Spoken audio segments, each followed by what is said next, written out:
बाक्सानि सालबारियाव गोथै देहा बोखांदों।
नोंथाङा सानाय सुनाय बेरामनि जेंनायाव गोग्लैदों नामा?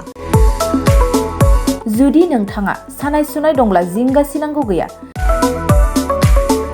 चिरां जिल्लानि बेंटल गेट साफागुरियाव दायो एसआइ निउर' थेरापि सेन्टार दंसै।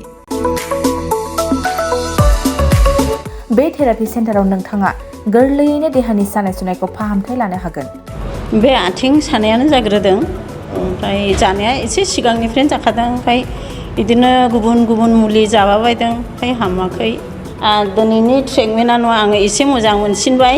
जेरै सिं सानाय, आफादावरि सानाय, मोदोम जरा सानाय,